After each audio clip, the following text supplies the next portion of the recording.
கடவுள் அருள் டிவி நேயர்களுக்கு உங்களின் மருத்துவ ஜோதிடர் எஸ்ஆர் சங்கரேஸ்வரியின் அன்பான வணக்கங்கள். ஆனி மாத பலன்கள்.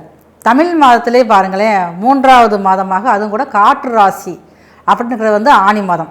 இந்த ஆனி மாதத்தில் தான் பாருங்கள் சூரியன் தன்னுடைய ட்ராவலில் ஆனி மாதத்துக்குள்ள மிதுனத்துக்குள்ளே வர்றாரு. அப்போ இது எப்போ வருதுன்னா 15/6/2026 மத்தியானம் 12:46 பிஎம்முக்கு வராரு.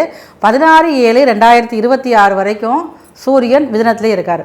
தன்னுடைய காற்றாசிலே தன்னுடைய சஞ்சாரத்தில் இருக்கிறதுனால அப்போ இந்த காலகட்டத்துங்க அந்த ஆனி மாதம் பிறக்கிறது பாருங்கள் கன்னி லக்கணத்தில் பிறக்குது. கன்னி லக்கணத்தில் நட்சத்திரம் உங்களுக்கு மிதுன சீர்ஷ நட்சத்திரத்தில் மிதுன ராசியில் பிறக்குது. இப்போ சூரியன் சந்திரன் சேர்க்கை அப்படிங்கிறது ஒரே ராசியில் தான் கூடுது. அன்றைக்கி பாருங்கள் அமாவாசையோட கூடிய காலமாகத்தான் இருக்குது.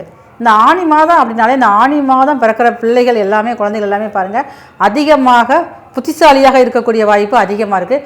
படிப்பில் சிறந்து விளங்கக்கூடியவங்களும் இந்த ஆனி மாதத்தில் பிறக்கிற பிள்ளைங்க தான்.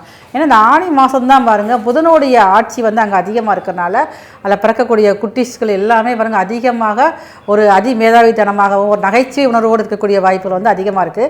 இந்த ஆனி மாதத்தில் பெரும்பாலும் உங்களுக்கு காற்று அதிகமாக வீசக்கூடிய வாய்ப்புகள். இந்த காற்றுனால பாருங்கள் விவசாயம் செய்கிறவர்களுக்கு கொஞ்சம் பாதிப்புகள் அதிகமாகவே ஏற்படும். அப்போ அதற்கு தக்க அவங்க முன்னெச்சரிக்கை நடவடிக்கை செஞ்சுக்கிறணும். அதே மாதிரி அங்கே இப்போ ஆடு வளர்க்குறோம் அப்படின்னா அந்த ஆடு வளர்க்குறவங்க இந்த மாடு வளர்க்குறவங்களுக்கு எல்லாத்துக்குமே இந்த ஆனி மாதம் அப்படிங்கிறது கொஞ்சம் எச்சரிக்கையாக இருக்கக்கூடிய காலகட்டங்கள். ஏன்னா காற்றினால் பரவக்கூடிய நோய்கள் வர்றதுனால இந்த ஆடு மாடு இந்த கோழி இந்த மாதிரி வீட்டில் வளர்க்கக்கூடிய அந்த உயிரினத்துகளுக்கு கொஞ்சம் பிரச்சனைகள் தரக்கூடிய மாதமாக இருக்கிறனால அதுலேயும் கொஞ்சம் கவனமாக இருந்துக்கணும். இந்த ஆனி மாதத்தில் பொதுவாகவே வழிபாடுகளுக்கு ரொம்ப முக்கியத்துவம் கொடுக்குறது ரொம்ப நல்லது. பெருமாள் கோவில்களில் பாருங்கள் திருப்பதியில் இந்த மாதிரி திருப்பதி பெருமாள் சார்ந்த விஷயங்களை ஆனி பிரம்மோற்சவம் நடக்கிறதுக்குமே வாய்ப்பு அதிகமாக இருக்குது. இந்த மாதத்தில் தான் முக்கியமான முடிவுகள் திருமணம் சார்ந்த விஷயங்களும் அதிகமாக முடிவு எடுக்கக்கூடிய மாதமும் இந்த மாதம் மட்டும்தான். இந்த மாதத்தில் பொதுவாக புதுசாக வீடு கட்டி பால் காய்ச்சி குடி போகக்கூடாது. வாடகை வீடாக இருந்தாலுமே அது கொஞ்சம் வீடு மாறதுக்கெல்லாம் வாய்ப்புகள் ரொம்ப குறைவாகத்தான் இருக்கும். ஆனால் அதற்குண்டான முயற்சிகள் வேணால் எடுக்கலாம். பூமி பூஜையெல்லாம் எதுவும் பண்ணக்கூடாது. இப்போ வீடு கட்டணும் ஒரு பிளான் பண்ணோன்னா அதுக்கூட முயற்சியில் எடுக்கலாம். மற்றபடி இடம் வாங்கலாம், எல்லாம் செய்யலாம். திருமணத்துக்காக போய் வரன் பார்க்குறது பெண் பார்க்குறது இதெல்லாம் நீங்கள் செஞ்சுக்கலாம். சுபகாரியங்கள் இந்த மாதிரி செஞ்சுக்கலாம். ஒழுசு வீடு கட்டி போகிறது இதெல்லாம் செய்யவே கூடாது. அது உங்கள் வீட்டில் ஒரு மூத்த குழந்தையாக இருந்தாங்க அப்படின்னா அவங்களுக்கு திருமண காரியங்கள் எடுக்கிறப்ப இந்த ஆனி மாதத்தை தவிர்க்கிறது ரொம்ப ரொம்ப நல்லது உங்களுக்கு. அப்போ இந்த ஆனி இவ்வளோ சிறப்பான இந்த ஆனி மாதத்தில் ஒவ்வொரு ராசிக்கும் மேசம் முதல் மீனம் வரைக்கும் இந்த கிரக நிலைகள் படி என்னென்ன நன்மைகள் நடக்குது, என்னென்ன விஷயங்களை நீங்கள் எச்சரிக்கையாக இருக்கணும், எதில் நீங்கள் முயற்சி எடுத்தால் நீங்கள் உங்களால் ஜெயிக்க முடியும், வெற்றி பெற முடியும் அப்படிங்கிற விஷயங்களில் ஒவ்வொரு பதிவாக நம்ம பார்க்க போகிறோம். வாங்க வீடியோக்குள்ளே போகலாம். அன்பான கன்னிராசி நேயர்களே, ஆனி மாதம் முழுவதுமே உங்களுக்கு எப்படி இருக்குங்கிறத பார்க்க போகிறோம். இந்த ஆனி மாத பிறப்பானது அதாவது சூரியன் தன்னுடைய ட்ராவலில் மிதுனத்துக்குள் நுழைகிற நேரம் மிதுனத்துக்குள்ளே என்ட்ராகிற நேரம் பார்த்திங்கன்னா உங்களுடைய லக்னம் நடக்கக்கூடிய நேரத்தில் என்ட்ராகிறாரு. உங்களுடைய ராசி அதிபதி 10ஆம் இடத்துல ஆட்சி பலத்தோடு இருக்கார். அது யார் கூட சேர்ந்துருக்காருன்னு பார்த்தீங்கன்னா உங்கள் ராசிக்கு லாபாதிபதியான சந்திரன் கூட சேர்க்க. எதையுமே கச்சிதமாக திட்டம் போட்டு செய்யக்கூடியவங்க நீங்கள். ஆனால் இப்போ கொஞ்சம் டைம் சரியில்லை, கொஞ்சம் நேரம் சரியில்லை. நீங்களே சொல்வீங்க எல்லாம் நேரம் இப்படி தான் இருக்குது, என்ன செய்ய முடியும், எங்கே போனாலும் எனக்கு முன்னாடி நேரம் உட்காந்துக்கிறது அப்படிங்கிற மாதிரி ஒரு புலம்பல் கொடுக்கக்கூடிய நேரமாகத்தான் இந்த நேரம் இருக்கும். ஏன் நமக்கு இப்படி இருக்குது? குரு உங்கள் ராசிக்கு நல்லா தான் இருக்கார். ஏன் அப்படின்னு மனசில் ஒரு எண்ணங்கள் வரத்தான் செய்யும். ஆனால் பாருங்கள் இந்த ஆனி மாதத்துலேயே உங்களுடைய எதிரிகளுடைய கை ஓங்கியிருக்கும். யாரெல்லாம் உங்கள் கூட போட்டி போட்டாங்களோ உங்களை யாரெல்லாம் வீழ்த்த நினச்சாங்களோ இந்த ஆனி மாதம் ஆரம்ப காலகட்டத்தில் அவருடைய கை ஓங்கியிருக்கும். நீங்கள் அதுக்கெல்லாம் அஞ்சுற ஆளாக நீங்கள் பயப்பட மாட்டீங்க, தைரியமாக தான் இருப்பீங்க. எல்லாம் வந்தாலும் நான் அசைக்காமல் அப்படி இருப்பேன் அப்படிங்கிற மாதிரி ஒரு தோற்றம் ஒரு எண்ணம் உங்களுக்கு இருந்துக்கிட்டே இருக்கும். அப்போ இந்த ஆனி மாதம் பிறப்பில் ஆரம்பிச்சோன்னே பாருங்கள் ஃபஸ்ட்டு வேலை வாய்ப்பில் பிரச்சனைகள் கொடுக்கும். வேறு இடத்துல வேலை பார்த்தோம்னா நிரந்தரமாக வேலை பார்க்க முடியல, நிரந்தரமாக இத்தனை வருஷம் வேலை பார்த்தேன் அப்போலாம் ஒன்றுமே சொல்லாத மேலதிகாரி ஆனால் இப்போ பார்த்தா நீங்கள் ஏதாவது பிரச்சனை பண்ணிட்டாரு. எனக்கு அவ்வளோ தூரம் விசுவாசமாக எனக்கு அவருக்கு ஒரு அண்டர்ஸ்டாண்டிங் இருந்தது, நல்ல ஒரு பாண்டிங்கில் 2 பேரும் இருந்தோம். ஆனால் பாருங்கள் இப்போ ஒரு பிரச்சனையாயிடுச்சு அப்படின்னு சொல்லக்கூடிய நேரமாக இருக்கிறனால வேலை விஷயங்களில் முதல்ல வந்து நீங்கள் வந்து ரொம்ப ரொம்ப நீங்கள் வந்து கவனமாக இருக்கணும். வேலையில் அதிகமாக போட்டிகளையும் சந்திக்கக்கூடியவங்க இந்த மாதத்தில் நீங்கள் தான். ஆனால் எது வந்தாலும் மனதில் வலிமை அதிகமாக நீங்கள் ஜெயிச்சு வந்துடுவீங்க. இப்போ வருமானங்களில் கொஞ்சம் தடை ஏற்படுற மாதிரி கொடுக்குறோம். ஆனால் தடைகள் அதிகமாக உங்களுக்கு வந்து ரொம்ப நாளில் அவங்களுக்கு பாதிக்காது. நீங்கள் அடுத்த நீங்கள் தூக்கி எடுத்து போட்டு வேறு எதாவது யோசனைகளை நீங்கள் போய் ஃபஸ்ட்டு வருமானத்துக்கு உண்டான என்ன வழி அப்படிங்கிற மாதிரி எண்ணத்துக்கு நீங்கள் வந்து வந்துடுவீங்க. எந்த ஒரு காரணத்தை கொண்டும் வருமானத்தில் தடைகளோ ஒரு பிரச்சனைகளோ உங்களுக்கு வந்து இருக்காது. அப்போ இந்த நேரங்களில் பாருங்கள், தொழில் பண்ணிக்கிட்டு இருக்கிறவங்க கொஞ்சம் நீங்கள் வந்து கவனமாக இருந்துக்கணும். புதியதாக எந்த ஒரு தொழில் நீங்கள் வந்து முதலீடு பண்ணக்கூடாது.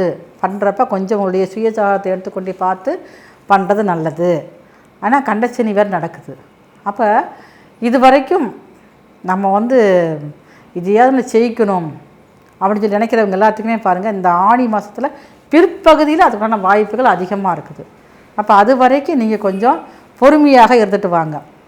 ஆனால் அவனை இது வரைக்கும் தடை பெற்ற அந்த கன்னிராசியை சேர்ந்த உங்களுக்கு திருமண தடைகள் சரியாகக்கூடிய மாதமாக இந்த ஆணி மாதம் முழுவதுமே இருக்குது. சுப நிகழ்வுகளுக்கு நீங்கள் உங்களுடைய குடும்பத்தோடு செல்லக்கூடிய வாய்ப்புகளுமே பாருங்கள் இந்த ஆணி மாதம் முழுவதுமே இருக்குது. அப்போ இந்த ஆணி மாதத்தில் வந்து ஏன்னா அவங்களுடைய 3 8 செவ்வாய் வந்து ஆட்சியாக இருக்கார்.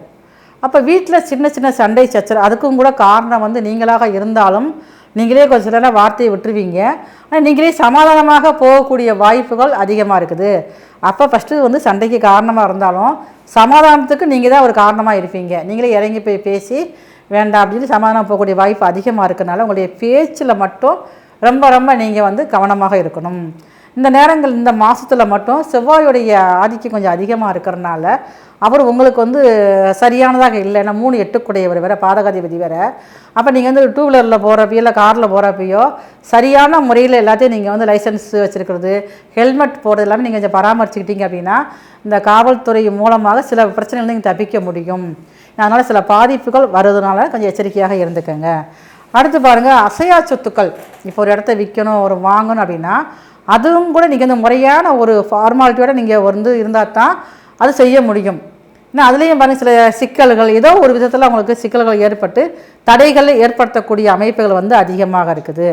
இந்த நேரங்களில் இந்த ஆணி மாதத்தில் ஃபஸ்ட்டு ஆரம்பத்தில் வந்து உங்களுடைய எதிரிகளுடைய பிரச்சனைகள் அதிகமாக இருந்தாலும் இந்த ஆணி மாதம் பிற்பகுதியில் அவங்களே வந்து உங்களுடைய மனசை புரிஞ்சுக்கிட்டு உங்கள் நட்பு மூலமாக ஒரு நட்பு பாராட்டக்கூடிய அமைப்பில் தான் உங்களுடைய ராசி வந்து இந்த ஆணி மாதம் முழுவதுமே கிரக நிலையில் உங்களுக்கு சாதகமாக இருக்குது.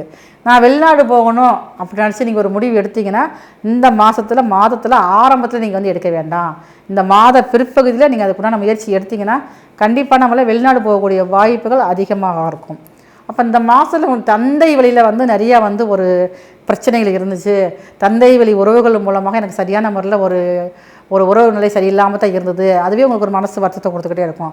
அப்போ இது வரைக்கும் விலகி இருந்த உங்கள் தந்தையாகட்டும் உங்கள் தந்தை வழி உறவுகளாகட்டும் உங்களை தேடி வந்து ஒரு உறவு பாராட்டக்கூடிய அமைப்பில் தான் உங்களுடைய ஜாதக அமைப்பு இந்த உங்களுடைய ராசியானது இந்த மாதம் முழுவதுமே உங்களுக்கு வந்து இருக்குது. குழந்தை பாக்கியம் அது ரொம்ப உங்களுக்கு ஒரு மனசு குறையாகவே இருக்கும். அப்போ எனக்கு ஏன் இந்த குழந்தை பாக்கியம் தான் கிடைக்கல அப்படின்னு நினைக்கிறவங்களுக்கு இந்த மாதத்தில் நீங்கள் செய்யக்கூடிய குலதெய்வ வழிபாடானது குழந்தை ஏன்னா உங்கள் ராசிக்கு 11ஆம் இடத்துக்கு குரு பகவான் உங்கள் ராசிக்கு 5ஆம் இடத்தை வந்து பார்க்குறதுனால குழந்தை பாக்கியம் நீங்கள் சிறிய வழிபாடு செஞ்சாலே போதும் குழந்தை பாக்கியம் உங்களுக்கு வந்து ஏற்படுவதற்கும் இந்த மாதம் முழுவதுமே வாய்ப்பு உங்களுக்கு வந்து அதிகமாக இருக்குது. அதே மாதிரி பூர்வீகத்தில் இருக்கக்கூடிய சொத்துக்கள் அது வந்து ஒரு நல்ல ஒரு இதுக்கு வந்து விற்று அதன் மூலமாக ஆதாயம் வரக்கூடிய அமைப்பில் தான் இந்த மாதம் முழுவதுமே உங்களுக்கு வந்து இருக்குது. ஆனால் வந்து அரசாங்க விஷயத்தில் நான் அரசாங்க வேலை பார்த்துக்கிட்டு இருக்கேன்னு சொல்கிறவங்க மட்டும் கொஞ்சம் உங்களுடைய வேலையில் கவனமாக இருக்கணும். நீங்கள் வேலை பார்க்குற இடத்துலையும் பாருங்கள் உங்களுடைய மேல் அதிகாரிகிட்ட கொஞ்சம் நீங்கள் வந்து கொஞ்சம் ஒரு வார்த்தையில் நீங்கள் உரையாடுறப்ப செய்கிறப்ப கொஞ்சம் கவனமாக நீங்கள் பேசுனீங்க அப்படின்னா அதில் எந்த ஒரு சிக்கலும் வராமல் உங்களால் வேலையில் எந்த ஒரு பிரச்சனையும் இல்லாமல் உங்களை வந்து தற்காத்துக்க முடியும். நீங்கள் கன்னிராசியில் பிறந்த நீங்கள் உங்கள் ஊரில் இருக்கக்கூடிய முருகர் ஆலயத்துக்கு நீங்கள் வந்து வெள்ளிக்கிழமை காலையில் வந்து ஒரு 6லேருந்து ஒரு 7 மணிக்குள்ள சுக்கிர உரையில் போய் முருகருக்கு பாலாபிஷேகமோ இல்லை ஏதாவது ஒரு வழிபாடு செஞ்சு அவருக்கு பிடிச்ச மாதிரி சிவப்பு அரளிப்பூ மாலை வாங்கி சாற்றி 9 மாவிளக்கு தீபம் ஏற்றி வச்சு வழிபாடு செஞ்சுட்டு வரணும். குறைஞ்சபட்சம் அங்கே ஒரு நாளிகை அப்படிங்கிற 24 நிமிடமாவது அங்கே அமர்ந்து வழிபாடு செஞ்சுட்டு வந்தீங்கன்னா இந்த ஆணி மாதம் முழுவதுமே வரக்கூடிய பிரச்சனையிலேருந்து நீங்கள் வெளியில் வரக்கூடிய வாய்ப்புகள் அதிகமாக இருக்குது. கடவுள் அருள் டிவியை பார்த்தமைக்கு நன்றிகள். மேலும் இது போன்ற தகவல்களை தெரிந்து கொள்ள கடவுள் அருள் டிவியை சப்ஸ்கிரைப் செய்யுங்கள். மறக்காமல் பெல் ஐக்கானை கிளிக் செய்யுங்கள்.